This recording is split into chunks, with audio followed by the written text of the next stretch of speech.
हमारा ई वाला होगा, है ना, देख सकते हैं। आज हमारा क्या होगा, क्लास 4 होगा बच्चों। इससे पहले देखिए, इससे पहले ना ये हमारा क्या 4 है ना, इससे पहले आपका 3 तक जो ना बहुत ही अच्छी तरह से कंप्लीट आपको हम करा दिए थे बायोलॉजी का।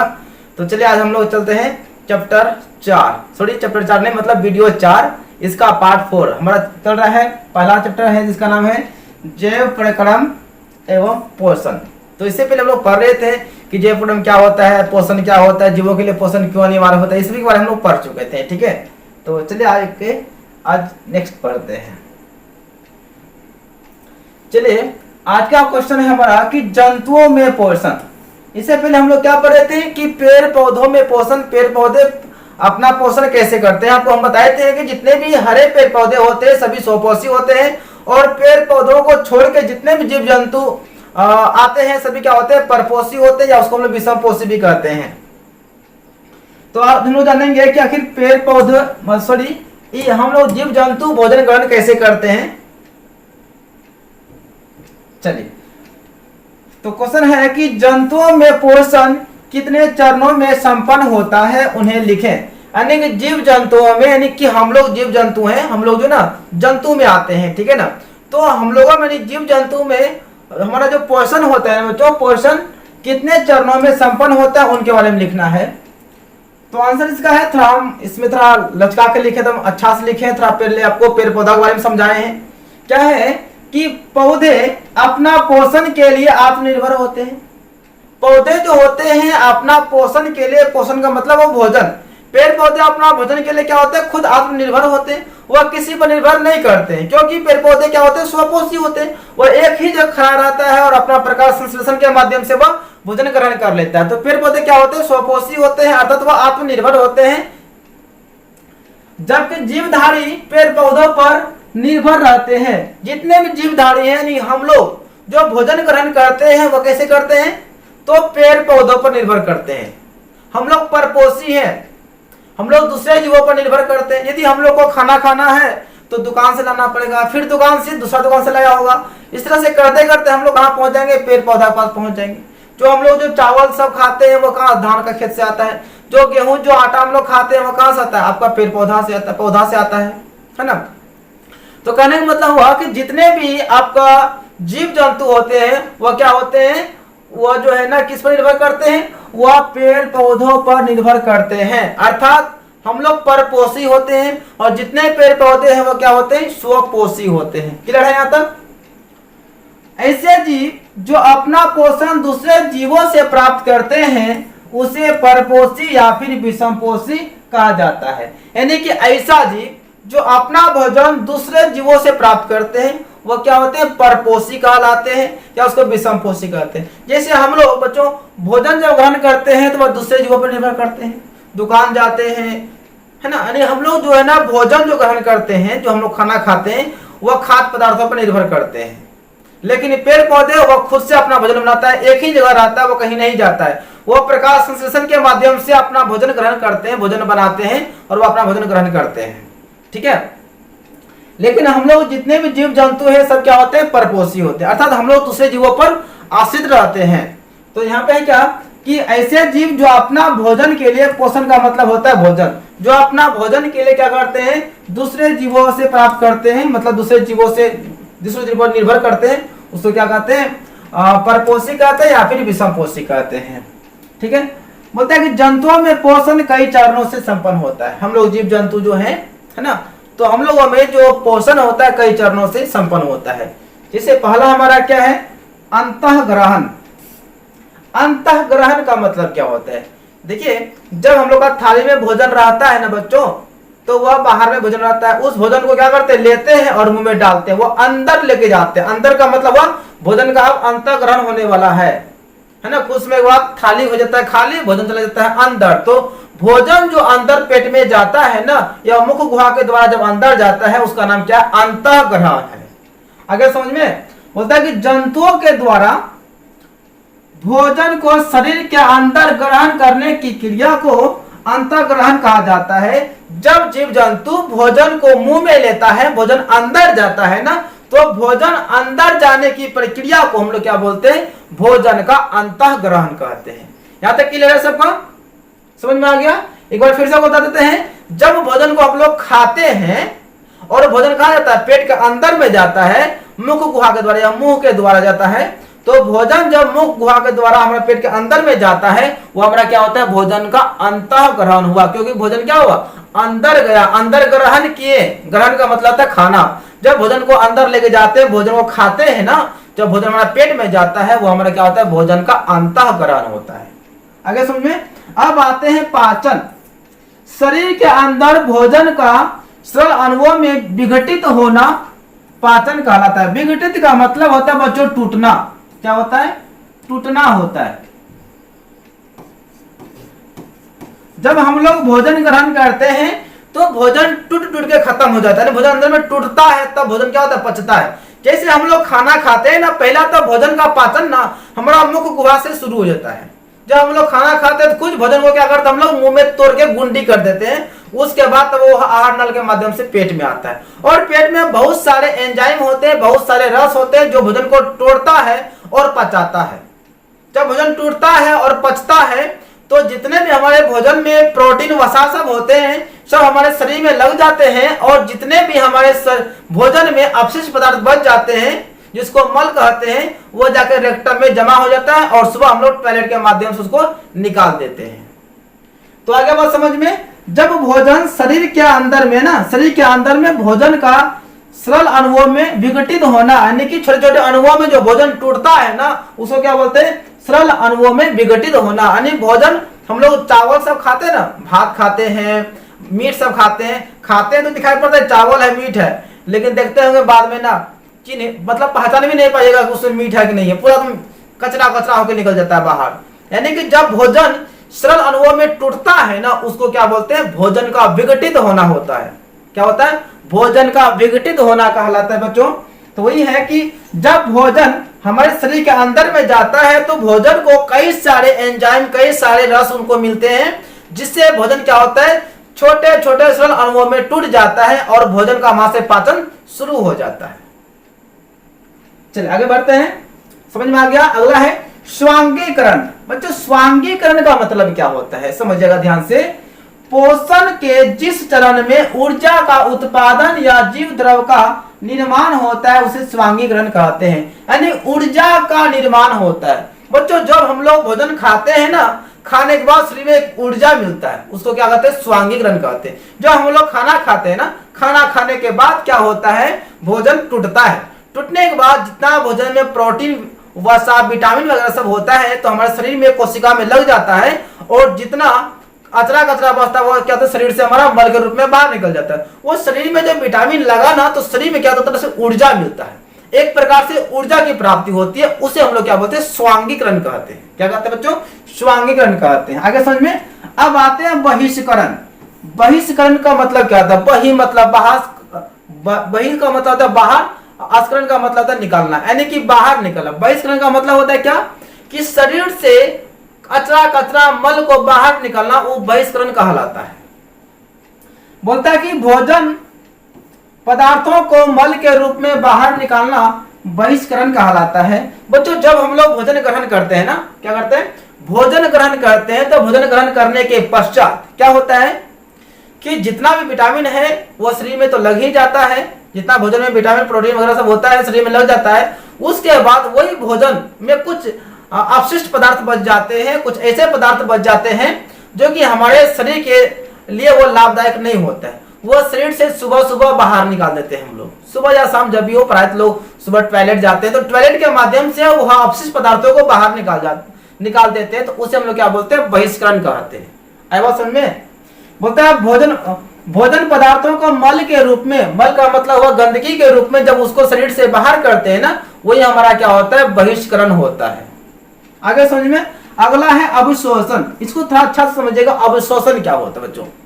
बोलता है क्या, पाचन क्रिया के फलस्वरूप जब हम लोग भोजन ग्रहण करते हैं तो भोजन पचता है। क्या होता है, भोजन पचता है।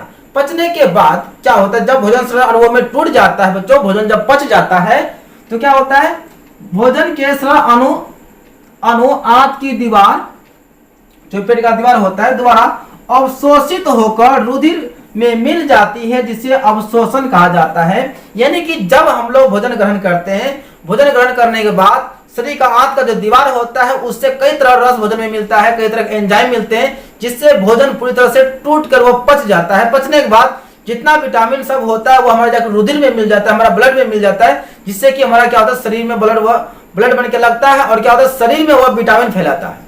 और जो अचरा कचरा है वो तो खैर बाहर निकल जाता है, आप सबको पता है। तो वही जो शरीर में भोजन का जो अवशोषण हुआ, भोजन जो हम लोग खाएं, तो भोजन खाने के बाद भोजन में जितना प्रोटीन वगैरह सब होता है, जितना विटामिन होता है, उसका अवशोषण शरीर में हुआ, शरीर में वो विटामिन लगा, उसको हम लोग क्या बोलते हैं, भोजन का अवशोषण कहते हैं। उसके बाद जो विटामिन था शरीर में तो लग गया, वह रुधिर के माध्यम से हमारा कोशिका में पूरा शरीर में फैल गया। उसके बाद जो कचरा होता है वो हमारे शरीर के लायक नहीं है। हमारे शरीर में ऐसे मशीन से बैठा हुआ है जो कि शरीर को पता चल जाता है कि कौन हमारे काम के लायक है, कौन हमारे काम के लायक नहीं है। जो अचरा कचरा है उसको रेक्टम के माध्यम से नीचे रेक्टम में भेज देता है, जो कि मल गुदा द्वार के द्वारा सुबह क्या होता है, बाहर निकल जाता है और जो विटामिन है शरीर में लग जाता है। ऐसे शरीर में कुछ ऐसा इस पर से हमारा मशीन ही बना हुआ है, जो कि जो अच्छा पदार्थ है वो शरीर में लग जाता है, जो खराब है वो शरीर से बाहर निकल जाता है। जो खाना खाते हैं बच्चों, जो खाना खाते हैं ना, खाना खाते हैं तो खाना में बहुत तरह के प्रोटीन वगैरह सब, विटामिन वगैरह सब मिलते हैं। वो विटामिन शरीर में अवशोषण हो जाता है। शरीर क्या करता है, उसको जो शरीर का आंत का दीवार होता है ना, उसको भोजन से अवशोषित कर लेता है उस विटामिन को, और शरीर में पूरा फैल जाता है, लगा देता है। उसको हम लोग क्या बोलते हैं, भोजन का अवशोषण कहते हैं। क्या कहते हैं, भोजन का अवशोषण कहते हैं। क्लियर है सबका? अगले बढ़ते हैं।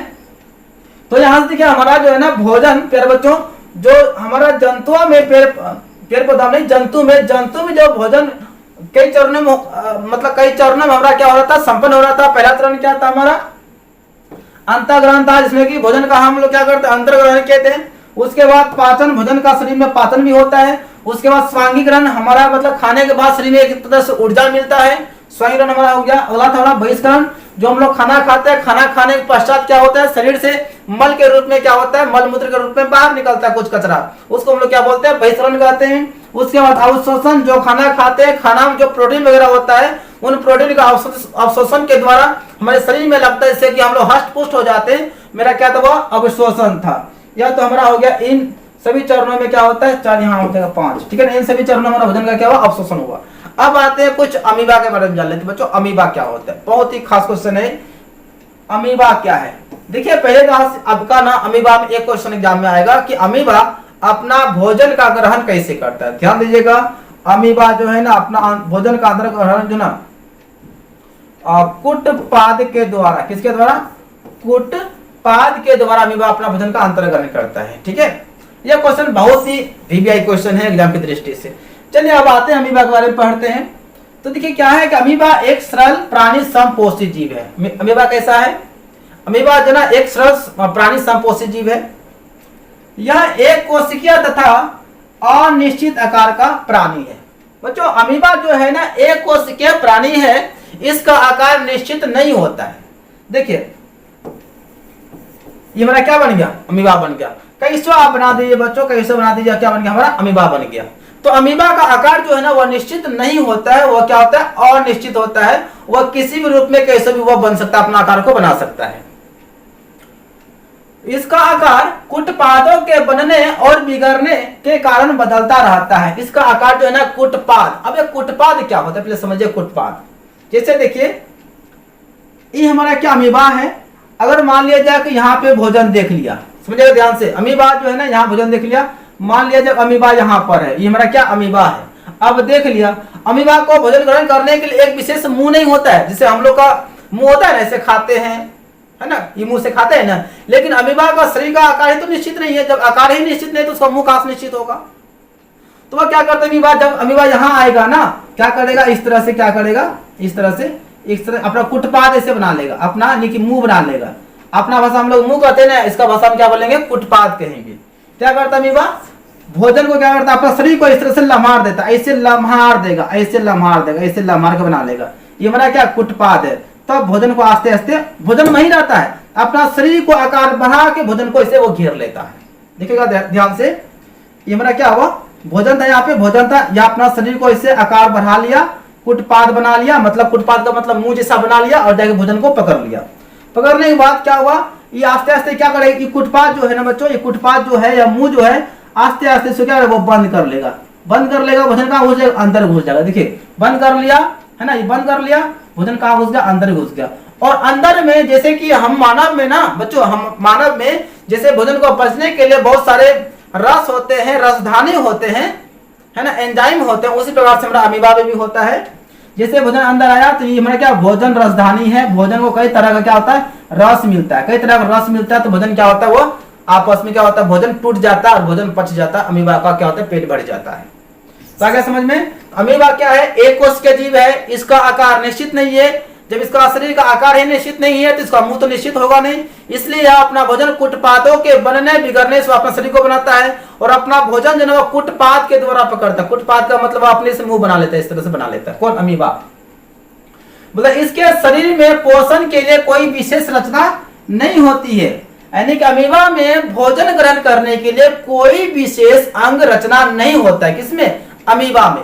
जैसे हम लोग में मुंह होता है ना, विशेष हो गया, इधर मुंह है, इधर कान है, इधर नाक है ना, ये विशेष रचना हम लोग का हुआ। थोड़ी सुबह होगा इधर मुंह घूम जाएगा, ऐसा नहीं है।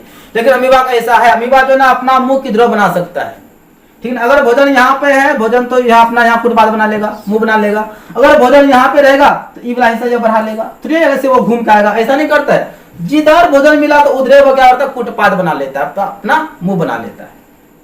बोलता है यह अपना भोजन कुटपादों के माध्यम से ग्रहण करता है, कुटपाद के माध्यम से। कुटपाद का मतलब क्या हुआ, मुंह हो गया, अमीबा का मुंह हो गया। आगे समझ में, तो अमीबा क्या था बच्चों, अमीबा हमारा एक कोष के जीव है जिसका आकार निश्चित नहीं है।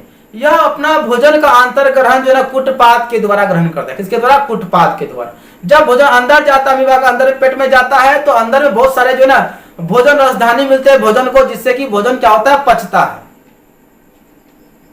चलिए थोड़ा और यहाँ डिटेल में समझते हैं। अमीबा में पोषण थोड़ा समझ लेते हैं अच्छी तरह से। अमीबा में पोषण कैसे होता है, तो देखिए हमारा यहाँ पे क्या खाद्य पदार्थ है, खाद्य पदार्थ का मतलब अमीबा का भोजन हुआ। यहाँ पे हमारा क्या, यह अमीबा है और यह बीच में क्या होता है केंद्रक होता है अमीबा में, ठीक है ना। अब अमीबा देख लिया भैया यहाँ पे हमारा भोजन है, तो वह क्या करेगा, इसका तो मुंह विशेष होता नहीं है, वह क्या करेगा इस हिस्सा को ऐसे बढ़ाएगा, ऐसे बढ़ाएगा, ऐसे एकदम घेर लेगा भोजन को, ऐसे बंद कर लेगा घेर के। यहाँ दिखे है ना, यहाँ पे भोजन था, भोजन जो होगा क्यों रहता है, यह अपना आकार देखिए, शरीर का आकार कैसा था, और यहाँ पे लम्हार के शरीर को ऐसे लंबा करके, जो कैसा लंबा करके क्या किया, इस भोजन को पकड़ लिया, एकदम नाक बढ़ा पकड़ लिया, भोजन यहाँ पकड़ा गया। उसके बाद भोजन आ जाएगा अंदर, भोजन आ जाएगा यहाँ भोजन राजधानी में हो जाएगा, तो यहाँ गया और ये आस्ते आस्ते ये हिस्सा क्या कर लेगा, बंद कर लेगा, अपना मुंह फिर से क्या करेगा, बंद कर लेगा। यहाँ देखिए आस्ते आस्ते यहाँ पे क्या कर रहे हैं, बंद कर रहा है, भोजन अंदर घुस गया। जब भोजन अंदर घुस गया तो यहाँ उसका रास्ता क्या हो गया, बिल्कुल यहाँ से बंद हो गया, यानी कुटपाद या अपना खत्म कर लिया। उसके बाद यहाँ अंदर में इस भोजन को कई तरह क्या मिलता है, इसको एंजाइम मिलेगा, कई तरह के पाचक रस मिलेगा, जिससे कि भोजन का पाचन होगा। आगे बात समझ में, ध्यान से हमारा क्या है, खाद्य का कण था। उसके बाद पदार्थ या कुटपाद, पदार्थ को हम लोग क्या होता है कुटपाद कहते हैं, यानी कि भोजन जो है ना, भोजन कुटपाद के द्वारा। ध्यान दीजिएगा बच्चों, अमीबा जो है ना भोजन को कैसे पकड़ता है, तो अपना कुटपाद, देखिए ई वाला हिस्सा जो हुआ ना, ई वाला ई कुटपाद हुआ, कुटपाद के द्वारा क्या करता है, भोजन को वो पकड़ता है, कौन, अमीबा, और उसके बाद अंदर लेके आता है। तो यहाँ पे है कि भोजन को अपने पदार्थ की सहायता से घेर लेता है, पदार्थ का मतलब कुटपाद। अमीबा क्या करता है, भोजन को कुटपाद की सहायता से, देखिए यहाँ पे हमारा क्या था बच्चों, ये हमारा भोजन था, भोजन देख लिया, या पदार्थ की सहायता से, कुटपाद की सहायता से भोजन को क्या कर ले, वो घेर लिया, भोजन को पूरी तरह से क्या वो पकड़ लिया, घेर लिया। उसके बाद क्या होता है, खाद्य रिक्तिका, यानी खाद्य को क्या करता है, मतलब भोजन को क्या करता है, खाद्य रिक्तिका में जटिल पदार्थ का विघटन सरल पदार्थों में किया जाता है। जब जो है ना वो अंदर आता है, ये जो होता है ना अंदर में खाद्य रिक्तिका होता है, ठीक है, इसमें खाद्य रिक्तिका होता है। इसमें भोजन को पचने के लिए बहुत सारे जो है ना एंजाइम होते हैं, जटिल पदार्थों को सराहने के लिए, तोड़ने के लिए बहुत सारे एंजाइम होते हैं। उसके बाद क्या होता है, उसके बाद बचा हुआ अपच भोजन, जो भोजन नहीं पच पाता है, वह क्या होता है, वह कोशिका की सतह की ओर गति करता है। वह क्या होता है, कोशिका की मतलब जब जो भोजन पच गया तो ठीक है, जो भोजन नहीं पच पाए ना, वो शरीर के सतह से उसको निकाल देता है, क्योंकि निकालने के लिए उसके लिए जब खाने के लिए उसका विशेष अंग नहीं है, तो पीछे निकालने के लिए कौन विशेष अंग होगा। तो जैसे वो भोजन को पकड़ता है, उसी प्रकार से जो वो भोजन का निष्कासन भी कर देता है अपचा भोजन को, यानी कि शरीर की सतह से वो जो ना अपना शरीर का सतह से ही क्या करता है, वो निष्कासित कर देता है, जिधर उसको मौका मिले वो निकाल देता है। मतलब ये पदार्थ शरीर से बाहर निष्कासित कर दिया जाता है, यानी जो भोजन नहीं पचता है, अपचा भोजन जो है ना शरीर से बाहर निकल जाता है। ये मेरा क्या था, अमीबा का पूरा प्रक्रिया था। उम्मीद करते हैं कि आप सभी को बिल्कुल समझ में आ गया होगा। यदि आपसे एग्जाम में क्वेश्चन पूछे कि अमीबा भोजन का अंतर ग्रहण कैसे करता है, बोलना है कुटपाद के द्वारा। यदि ऑप्शन में कुटपाद नहीं लिखा रहे तो आपको लिखा क्या रहेगा, पदार्थ के द्वारा लिखा रहेगा। ठीक है ना, इसे प्रायः अभी तक में आपको कुटपाद ही आया है कि अमीबा भोजन का अंतर ग्रहण कैसे करता है, कुटपाद के द्वारा। यदि क्वेश्चन पूछे अमीबा भोजन को कैसे पकड़ता है, तो कुटपाद के द्वारा पकड़ता है। अमीबा एक कोष के जीव है, इसका आकार निश्चित नहीं है। आप जैसे भी बना दीजिए, ऐसे बना दीजिए, आपका क्या बन गया, अमीबा बन गया। एकदम बना दीजिए, आपका क्या बन गया, अमीबा बन गया। इसका कोई आकार निश्चित नहीं होता है। चलिए आगे बढ़े। अब आते हैं पैरामीशियम। बच्चों पैरामीशियम जो है ना, अमीबा के तरह ही एक कोष के जीव है, बस डिफरेंस नाम यही है कि अमीबा का आकार क्या होता था, अनिश्चित हुआ करता था, लेकिन पैरामीशियम का आकार क्या होगा, निश्चित होगा। अमीबा को भोजन पकड़ने के लिए कुटपाद हुआ करता था, अपना मुंह खुद से बनाना पड़ता था, लेकिन पैरामीशियम का एक खुद अपना कोशिका मुंह होता है, जिसको हम लोग साइटोस्टोम कहते हैं। चलिए क्या है कि पैरामीशियम अमीबा की तरह ही एक कोष के जीव है। पैरामीशियम भी क्या है हमारा, ये जो पैरामीशियम है ना, ये एक कोष के जीव होता है। इसका आकार क्या होता है, निश्चित होता है। ये बिल्कुल फिक्स है कि आपका ना पैरामीशियम ऐसा ही होगा, यानी चप्पल देखे ना, चप्पल ऐसा ही होता है, ऐसे कीजिएगा ना, ऐसे हमारा क्या बन गया, या अमीबा, सॉरी पैरामीशियम हमारा बन गया। और इसमें क्या होता है, ये प्रचलन अंगक होता है, जिसको सिलिया कहते हैं। इसके द्वारा ये क्या करता है, रेंगता है। और इसका क्या होता है, यहाँ पे अपना ऐसे क्या होता है, ये मुंह होता है, और पिछला हिस्सा में भी इसको बाहर निकालने के लिए ना इस तरह से होता है। ये क्या होता है, मुंह होता है। चलिए, इसका शरीर प्रचलन अंगक सिलिया से ढका होता है। ये जो रुआ रुआ टाइप का है ना, रुआ रुआ टाइप का इवला जो है, इसी का नाम क्या है, सिलिया है। और इसी के माध्यम से क्या होता है, रेंगता भी है। देखिए इवला है ना, इवला देख रहे हैं आप, इवला जो है ना, इवला, इसको क्या बोलते हैं लोग, सिलिया कहते हैं, सिलिया कहते हैं। सिलिया से इसका अंग ढका हुआ होता है, जिसको हम लोग अपना भाषा में बोलेंगे जैसे कि गाय माल बकरी सबका रुआ होता है ना, ढका होता है रुआ से, उसी प्रकार से यह जो है इसका सिलिया होता है। ठीक है। पैरामीशियम अपना भोजन कोशिका मुख या साइटोस्टोम के द्वारा ग्रहण करता है। देखिए आपका जो अमीबा था वह भोजन का अंतर ग्रहण किसके द्वारा करता था, कुटपाद के द्वारा करता था। लेकिन हमारा ये जो पैरामीशियम है, ये अपना भोजन का अंतर ग्रहण जो है ना, कुटपाद के द्वारा करता है। सॉरी, कुटपाद नहीं, कोशिका मुख, जिसको हम लोग साइटोस्टोम कहते हैं। पैरामीशियम जो है ना, भोजन का अंतर ग्रहण कैसे करता है, साइटोस्टोम के द्वारा। हिंदी बोलेंगे तो कोशिका मुख के द्वारा। इसका इस तरह से मुख होता है, यहाँ पे भोजन हो जाएगा, ये हमारा क्या है, मुंह है। उसके बाद जो अपचा भोजन होगा यहाँ से बाहर निकल जाता है। और इसमें भी बहुत सारे जो है एंजाइम पाए जाते हैं भोजन को पचने के लिए। इस तरह से ना जुड़ा होता है, बहुत तरह के रस जुड़ा होता है एंजाइम, जिसको हम लोग भोजन राजधानी भी कहते हैं। यहाँ बहुत तरह का होता है, आप यहाँ पे देख सकते हैं, है ना, बीच में है ना, सब भोजन राजधानी है। यहाँ से भोजन आएगा, इसके माध्यम से भोजन आएगा। ठीक है ना। तो हमें कहने मतलब हुआ कि प्यारे बच्चों का हमारा जो पैरामीशियम है, ये भी क्या हमारा अमीबा के तरह ही एक कोश का जीव है। लेकिन बस इतना ही डिफरेंस है कि अमीबा का आकार क्या था, अनिश्चित था, इसका आकार निश्चित होता है। और अमीबा जो है ना अपना भोजन अमीबा जो है ना अपना भोजन कुटपाद के द्वारा ग्रहण करता था। लेकिन पैरामीशियम जो है ना अपना भोजन साइटोस्टोम यानी कि कोशिका मुख के द्वारा भोजन ग्रहण करता है। यदि क्वेश्चन पूछे कि पैरामीशियम कैसा जीव है, तो बताना है कि बच्चों कि पैरामीशियम एक कोश के जीव है। पैरामीशियम अपना भोजन का अंतर ग्रहण कैसे करता है, तो बोलना है क्या, साइटोस्टोम के द्वारा या फिर कोशिका मुख के द्वारा। इसका नाम है साइटोस्टोम,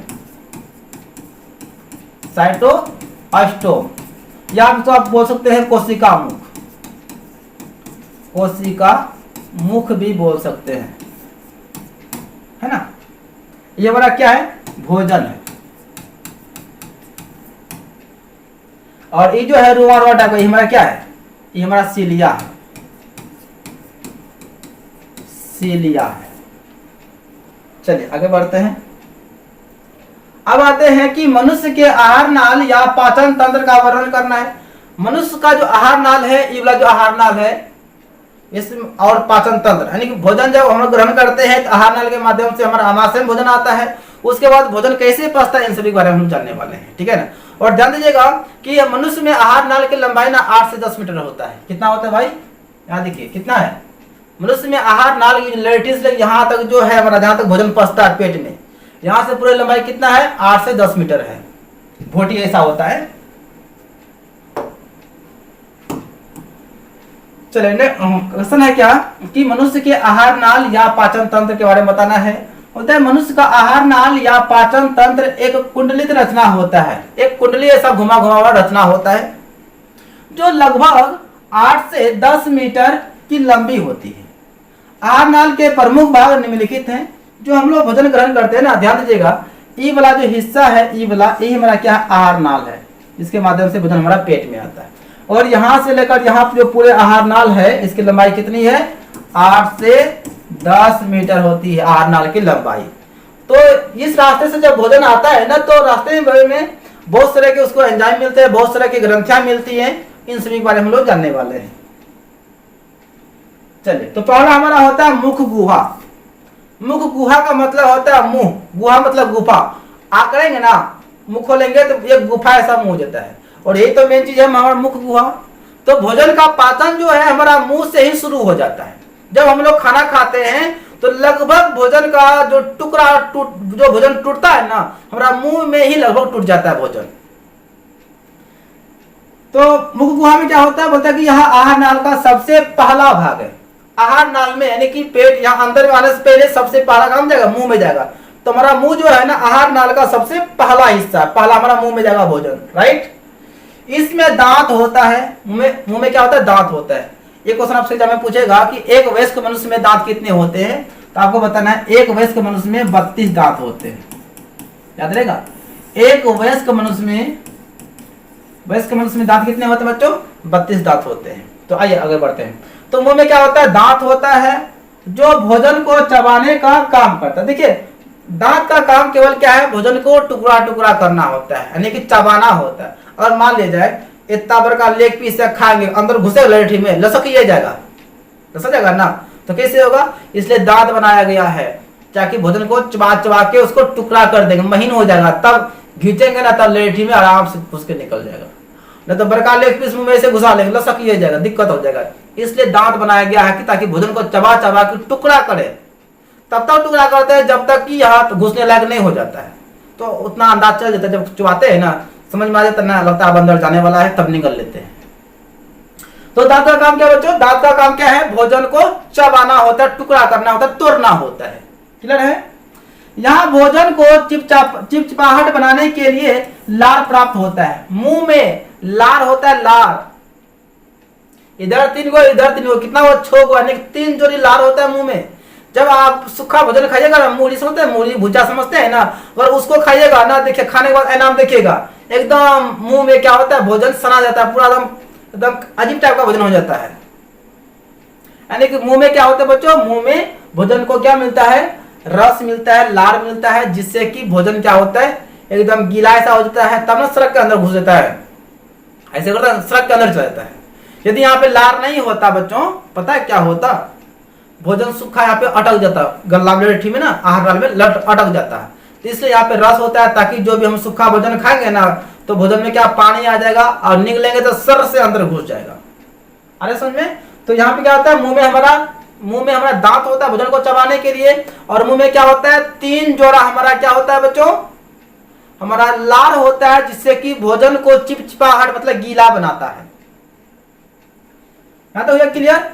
चिपचिपाहट बनाने के लिए लार भी प्राप्त होता है मुख गुहा में। तो मुख गुहा का काम क्या हुआ, देखिए ध्यान से, मुख गुहा का बच्चों इसका काम क्या हुआ, मुंह में क्या होता है, मुंह में पहले आपका दांत हुआ, मुंह में क्या हुआ, दांत हुआ, क्या करने के लिए, भोजन को चबाने के लिए, काटने के लिए दांत हुआ।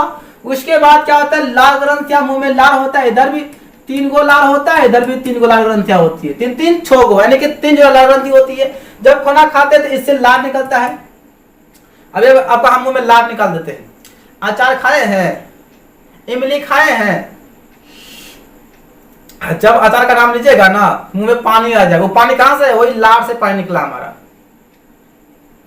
तो मुंह में क्या होता है बच्चों, मुंह में दांत होता है और लार होता है। दांत का काम होता है भोजन को टुकड़ा करना, भोजन को चबाना होता है, गुंडी गुंडी करना होता है। उसके बाद लार का काम क्या होता है बच्चों, इसका काम होता है भोजन को चिपचिपाहट गीला बनाना होता है, जिससे कि जब ऐसे खींचेंगे ना, अंदर खींचेंगे भोजन को, एकदम आराम सरक के एकदम आराम से नीचे आ जाएगा। यदि भोजन सूखा रहेगा ना, रास्ते में लेटिए में मतलब आहार नाल में ही लसक जाएगा, तो खे खे करते रहेंगे हम लोग, तब फटाक से पानी पीते, हाँ अब जा रहे हैं।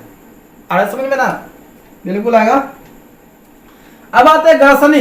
ये ग्रसनी क्या होता है? बोलते हैं ग्रसनी में 2 छिद्र होते हैं, ध्यान दीजिएगा। ये आपका जो ना ग्रसनी जो होता है बच्चों, ये ग्रसनी यहाँ पे ना 2 छिद्र होता है। एक यहाँ पे देखिए, एक आपका यहाँ पे 2 छिद्र होता है। एक हमारा होता है निगल द्वार और एक हमारा होता है, ये होता है कंठ द्वार होता है। आपने लिखा हुआ है कंठ द्वार होता है। ध्यान दीजिएगा, ग्रसनी में कितने छिद्र होते हैं? 2 छिद्र होते हैं। एक हमारा होता है निगल द्वार, एक होता है कंठ द्वार, ठीक है ना? तो देखिए, ई वाला हमारा होता है कंठ द्वार, ई वाला हमारा होता है कंठ द्वार होता है, और ई वाला हमारा क्या होता है? निगल द्वार होता है। सॉरी, ई कंठ, माफ कीजिएगा, कंठ द्वार। ध्यान दीजिएगा, ई वाला जो है ना हमारा क्या है? निगल द्वार है। तो निगल द्वार के द्वारा ही भोजन हमारे आमाशय में आता है। और ई जो हमारा होता है ना बच्चों, ई जो हमारा होता है कंठ द्वार, तो कंठ के पास है ना, यहाँ पे कंठ द्वार होता है। तो कंठ द्वार में क्या होता है? इससे श्वास का आना जाना होता है।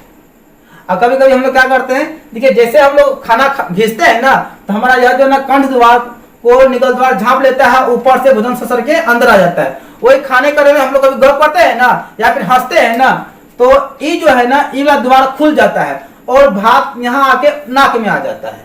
तो हम लोग क्या बोलते हैं? कोई नाम लिया है। भैया कोई नाम नहीं लेता है, बल्कि जो है ना हम लोग खाने करे में जब उल्टा सांस लेते हैं ना, तो भोजन हमारा उल्टा नाक में आ जाता है, ठीक है? तो चलिए, तो क्या था? ग्रसनी में 2 छिद्र होता है, इसका नाम क्या था? एक निगल द्वार, एक हमारा होता है कंठ द्वार। क्लियर है सबका? इसमें से एक को निगल द्वार और दूसरे को कंठ द्वार कहा जाता है। भोजन निगल द्वार में प्रवेश करता है। भोजन कहाँ में करता है? भोजन निगल द्वार में प्रवेश करता है। निगलते हैं ना, निगल द्वार के द्वारा वो हमारे पेट में आता है। तो ध्यान दीजिएगा, ग्रसनी बच्चों, ग्रसनी में कितने छिद्र होते हैं? ग्रसनी में 2 छिद्र होते हैं। कितने छिद्र? 2 छिद्र होते हैं। कौन कौन? एक हमारा होता है कंठ द्वार और दूसरा क्या होता है? निगल द्वार। एक हमारा होता है कंठ द्वार, एक होता है निगल द्वार। चलिए आगे बढ़ते हैं। अब आते हैं बड़ी आंत। देखिए बड़ी आंत बोलता है कि यह आहार नाल का सबसे अंतिम भाग होता है। बड़ी आंत जो है ना, वह जो है ना आहार नाल का सबसे निचला वाला हिस्सा होता है। बड़ी आंत सबसे अंतिम भाग होता है। यहाँ केवल जल का अवशोषण होता है, इसके बाद उत्सर्जन के द्वारा यह शरीर से बाहर निकल जाता है। ध्यान दीजिएगा, बड़ी आंत में क्या होता है बच्चों? बड़ी आंत में केवल जल का अवशोषण होता है। किसका होता है? बड़ी आंत में केवल जल का अवशोषण होता है। और बड़ी आंत जो है ना आहार नाल का सबसे लास्ट वाला हिस्सा होता है। आहार नाल का सबसे अंतिम भाग क्या हो गया हमारा? बड़ी आंत हो गया। और आहार नाल का सबसे पहला भाग कौन होता है? हमारा मुख गुहा होता है। मुंह से आएगा, सबसे लास्ट में कहा जाएगा हमारा बड़ी आंत में जाएगा, ठीक है ना? तो आहार नाल का सबसे पहला भाग कौन हुआ? हमारा मुख गुहा हुआ, मुंह हो गया। फिर आहार नाल का सबसे अंतिम भाग क्या हुआ? हमारा बड़ी आंत हो गया, जहां पर कि हमारा जल का अवशोषण होता है। क्लियर है सबका? चलिए, बोलता है कि इसके बाद हमारा भोजन जो है ना, खाना पीना जो खाते हैं, उत्सर्जन के द्वारा क्या होता है? शरीर से हमारा बाहर निकल जाता है। क्यों? लास्ट हमारा बड़ी आंत हुआ, लास्ट के बाद क्या होता है? खाने खत्म, बाहर सुबह निकाल देते हैं भैया। अब आते हैं ग्रास नली। बोलते हैं ग्रास नली एक नली के समान रचना होती है कि इसका काम खाद्य पदार्थ को आमाशय में पहुंचाना होता है। देखिए ग्रास नली, ये देखिए ग्रास नली है ना, ये जो नली है, जो लेठी है यहाँ एकदम पूरा ये नली दिख रहा है नेवला, इसका काम क्या है? इसका काम कुछ नहीं है, बस इसका काम एक पाइप का तरह होता है। इसका काम होता है जो हम लोग खाना खाते हैं ना, एकदम आराम से इसको रस्ते रस्ते लेकर आना पेट में होता है। किसका? ग्रास नली का। जो ग्रास नली का काम क्या है? इसका काम केवल है क्या? भोजन को हमारे पेट तक पहुंचाना होता है, और कोनो काम नहीं होता। ठीक है, चलिए अगला हमारा है अमाशय। अमाशय मतलब पेट, देख रहे हैं ना पेट। हमारा भोजन को अधिक रस पेट से ही मिलता है, और भोजन लंबे समय तक हमारा पेट में ही रहता है। तब तक रहता है जब तक कि भोजन पूरी तरह से पच न जाए, भोजन का अवशोषण न हो जाए, तब तक रहता है। बोलता है यह थैली जैसी रचना होती है। देखिए थैली ऐसा पेट देखिए है ना, थैली ऐसा पेट हमारा हो जाता है। इसमें भोजन सबसे अधिक समय तक ठहरता है। किसमें? बड़ी आंत, सॉरी अमाशय में। अमाशय में भोजन लंबे समय तक ठहरता है, क्योंकि मुंह तो ठहरेगा नहीं, मुंह से आएगा, आहार नाल से आएगा, आते आते यहाँ पे तो हमारा थैली सा बना हुआ है, पेट में एकदम आराम से जो रेस्ट करता है। भोजन क्या करेगा, पेट में रेस्ट करेगा, आराम करेगा, और अंदर से क्या निकलेगा, इधर से आंत की दीवार से क्या निकलेगा, रस निकलेगा, भोजन को देगा। भोजन आस्ते आस्ते 2 घंटा 3 घंटा 5 घंटा में क्या हुआ, भोजन पूरी तरह से पच जाएगा। जैसे पचेगा तो वहां पे मशीन बना हुआ है, जितना भोजन पच गया, जितना विटामिन शरीर में लग गया, उस ढेरी नस सब लगा हुआ, ऐसा काम है। उसके बाद जो पचा हुआ भोजन हो गया तो वो क्या हो गया, जो अतरा कतरा बच गया उसको रेक्टम में भेज देता है, बोलते जा भाई तुम्हारा जरूरी नहीं है, अब दूसरा को ऊपर से आएगा। तो यहाँ भोजन को कई प्रकार के पाचक रस मिलते हैं। किसमें, पेट में भोजन को कई तरह के पाचक रस मिलते हैं जिससे कि भोजन का पचन होता है। अब आते हैं छोटी आंत में, बोलते यह आहार नाल का सबसे लंबा भाग होता है। छोटी आंत देखिए बच्चों, ये जो छोटी आंत है देख रहे हैं ना, ये जो है भोटी घुमा घुमा है ना, इसे घुमा घुमा है ना, इसमें क्या छोटी आंत है, क्या है छोटी आंत। यहां से लेकर यहां तक आएगा, घुमा घुमा है तो सबसे बड़ा यानी सबसे लंबा। क्वेश्चन पूछेगा सबसे यानी छोटी यानी कि आहार नाल का सबसे लंबा भाग कौन है, तो छोटी आंत है। हाँ, मनुष्य में इसकी लंबाई लगभग 6 मीटर होती है। कितना होता है बच्चों, छोटी आंत की लंबाई कितनी होती है, 6 मीटर होती है। तो आहार नाल का सबसे लंबा भाग क्या हो गया हमारा, छोटी आंत, इसका लंबाई कितना होता है, 6 मीटर होता है। यहाँ भोजन के अवशोषण का काम होता है। छोटी आंत में क्या होता है, भोजन का पूरी तरह से अवशोषण हो जाता है, भोजन का कहानी खत्म हो जाता है। जो अपशिष्ट पदार्थ बचता है वह बड़ी आंत में चला जाता है। देखिए यहाँ पे क्या होता है, छोटी आंत में जब यह पूरी तरह से भोजन का अवशोषण हो गया, भोजन पूरी तरह से खत्म हो गया, तो क्या होता है यहाँ पर कि वह जितना अचा कचरा बच गया वह आ जाता है बड़ी आंत में, और बड़ी आंत के माध्यम से वह कहा जाता है, रेक्टम में आ जाता है। यहाँ भोजन क्या होता है, गुदा द्वार के द्वारा बाहर हो जाता है। ये हमारा क्या था, आहार नाल का कुछ हिस्सा था। चलिए देखिए, मनुष्य में आहार नाल का जो पाचन होता है, किस तरह से भोजन हमारे पेट में आता है, कौन कौन रस मिलता है, किस तरह से आपको हम बता दिए हैं। ठीक है, आशा है कि आप सभी को समझ में जरूर आ गया होगा। तो आगे बढ़ते हैं। अगला है हमारा स्वाद ग्रंथि या स्वाद कलियां। स्वाद ग्रंथि या स्वाद कलियां क्या होता है बच्चों, आप सभी इसको पहचानते होंगे। हमारे जीभ में ना क्या होता है, बहुत तरह के स्वाद लेने के लिए क्षमता होता है जीभ में। हम लोग खाना खाते हैं, बोलते हैं नमक ज्यादा हो गया तो दाल खट्टा है, मीठा है, ये खट्टा मीठा सब जो हम लोग स्वाद ग्रहण करते हैं ना, ये जीभ के ऊपर में जो छोटे छोटे अंकुर ऐसा पाया जाता है ना, इसी के नाम के स्वाद कलियां है। ठीक है, बोलते हैं कि मनुष्य के जीभ पर छोटे छोटे अंकुर पाए जाते हैं। एकदम मनुष्य के जीभ पर छोटे छोटे अंकुर पाए जाते हैं, उसी अंकुर को हम लोग क्या बोलते हैं, इसे स्वाद कलियां या स्वाद ग्रंथि कहा जाता है। कि मनुष्य विभिन्न प्रकार के स्वादों को इसी स्वाद ग्रंथि के द्वारा प्राप्त करता है।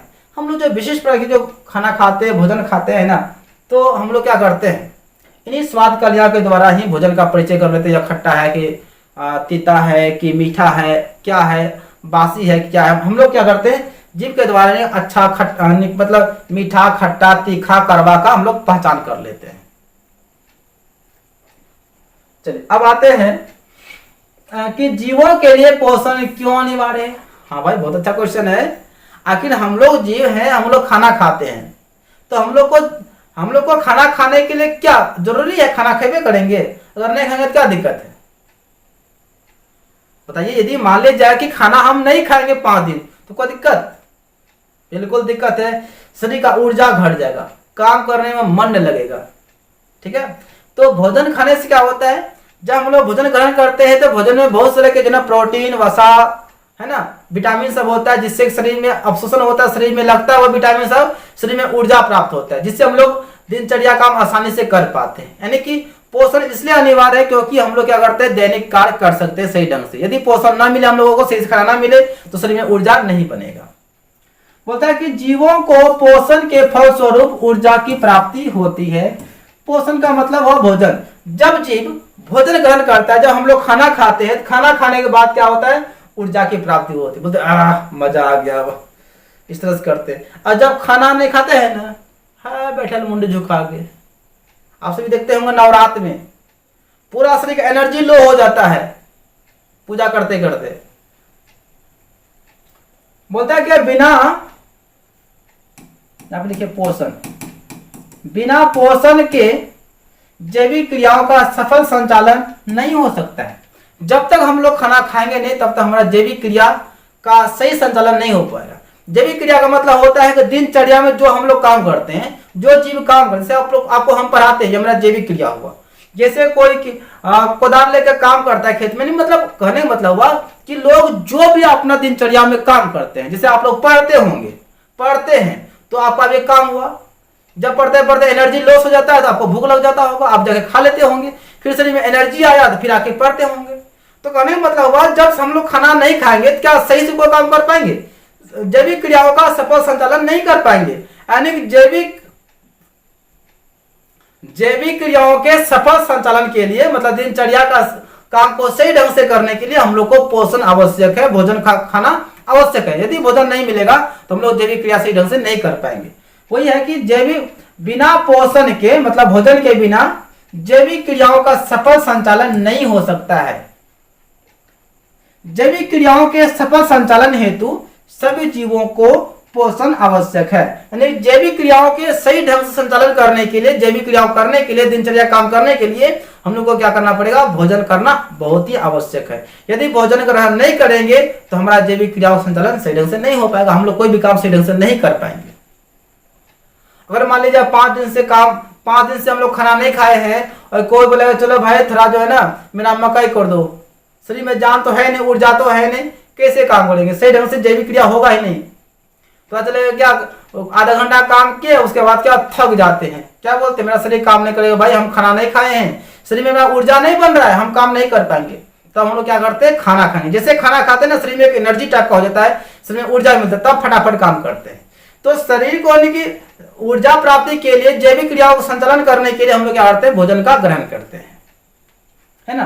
तो क्या है यहाँ पे आपको बता दिए ना कि जीवों को पोषण के फलस्वरूप खाना खाने के बाद ऊर्जा की प्राप्ति होती है और बिना जैविक क्रियाओं के, है ना, बिना जैविक क्रियाओं का बिना पोषण का, माफ कीजिएगा, बिना पोषण का, है ना, बिना पोषण का जैविक क्रियाओं का सफल संचालन नहीं हो सकता है। बिना खाना खाए हम किसी भी काम को सही ढंग से नहीं कर सकते, सफल रूप से नहीं कर पाते हैं। इसलिए जैविक क्रियाओं के सफल संचालन हेतु सभी जीवों को पोषण अनिवार्य है।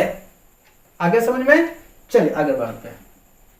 बोलता है कि भोजन के पाचन से आप क्या समझते हैं, आखिर भोजन जो पचता है इससे इसका मतलब क्या होता है।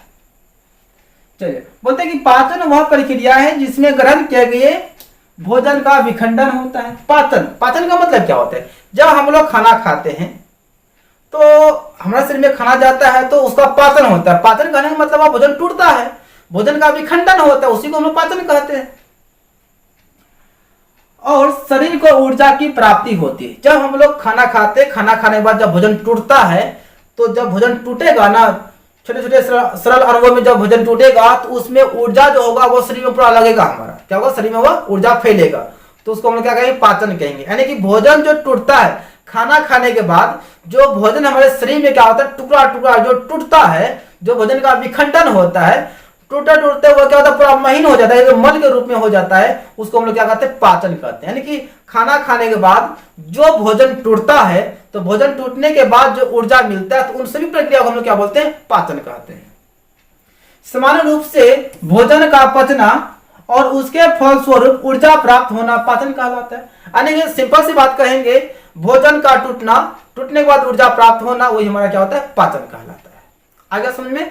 यानी कि जब हम लोग भोजन ग्रहण करते हैं तो भोजन टूटता है, टूटने के बाद शरीर में ऊर्जा मिलता है, उसे हम लोग क्या कहेंगे, पाचन कहेंगे। यानी कि भोजन का टूटना, टूटने के पश्चात शरीर को ऊर्जा मिलना, ये प्रक्रिया हमारा क्या होता है, पाचन कहलाता है। अगला है कि बहुकोशिकीय जीवों में ऑक्सीजन की आवश्यकता विसरण द्वारा क्यों नहीं पूरी हो पाती है। देखिए जितने बहुकोशिकीय जीव है उसके लिए ना एक रास्ता बना हुआ है, नाक है, कान है, मुंह है ना। हम लोग प्राय नाक के माध्यम से मतलब नाक के माध्यम से सांस ले लेते हैं। जो बहुकोशिकीय जीव है उसमें ना श्वसन करने के लिए जो है ना एक विशेष रचना बना हुआ होता है, एक विशेष रचना पाई जाती है। लेकिन जो एक कोशिकीय जीव होते हैं उसमें श्वसन के लिए कोई विशेष रचना नहीं होता है। इसलिए जो एक कोशिकीय जीव होते हैं वह श्वसन जो है ना विसरण क्रिया के द्वारा अपना शरीर के सतह से ही ले लेता है। लेकिन जो बहुकोशिकीय जीव है उसके लिए क्या होता है, उसका शरीर में एक विशेष रचना पाया जाता है, इसलिए बहुकोशिकीय जीव विसरण क्रिया के द्वारा वह श्वसन नहीं लेता है, वह उसका जो रास्ता बना उसके द्वारा लेता है। वो बोलता है क्या कि बहुकोशिकीय जीवों की सभी कोशिकाएं ऑक्सीजन के सीधे संपर्क में नहीं रहती है। हमारे शरीर का जो सभी कोशिकाएं है वह सीधे ऑक्सीजन के संपर्क में नहीं होता है। क्या हम हर जगह से क्या सांस ले लेते हैं क्या? जी नहीं लेते हैं। हम नाक के माध्यम से ही सांस लेते हैं। अगर हमारा नाक मुंह बंद कर देगा ना तो मेरा मृत्यु हो जाएगा। तो बता है कि सभी कोशिकाएं जो ना ऑक्सीजन के संपर्क में सीधे नहीं आ पाते हैं, इसलिए कोशिका को ऑक्सीजन की प्राप्ति सीधे नहीं हो पाती है। हम लोग का शरीर में ना, जो हम लोग का शरीर है, तो जहां तहां से ऑक्सीजन नहीं मिलता है ना, जहां तक ऑक्सीजन नहीं मिलता है, एक नाक के माध्यम से, मुंह के माध्यम से कभी सांस लेते हैं। ऐसे तो मुंह का काम है खाना खाना, लेकिन जब नाक बंद होता है ना तो मुंह के द्वारा ही सांस ले लेते हैं, क्योंकि यहाँ पे हमारा निगल द्वार और कंठ द्वार दोनों रहता है, यहाँ से हमारा मुंह और नाक दोनों काम कर लेता है। तो हम लोग का शरीर जो है ना, कोशिका जो है वह सीधे ऑक्सीजन के संपर्क में नहीं रहता है, तो इसलिए हम लोग मतलब डायरेक्ट सांस नहीं ले पाते, ऑक्सीजन नहीं ले पाते हैं। यही कारण है कि बहुकोशिकीय जीवों में ऑक्सीजन की आवश्यकता की पूर्ति विसरण के द्वारा नहीं हो पाती है, क्योंकि हम लोग का जो शरीर है सीधे वायु के संपर्क में नहीं रहता है। हमारे जो सभी कोशिकाएं हैं वायु के संपर्क में नहीं रहता है। अब देखिए क्या हम यहाँ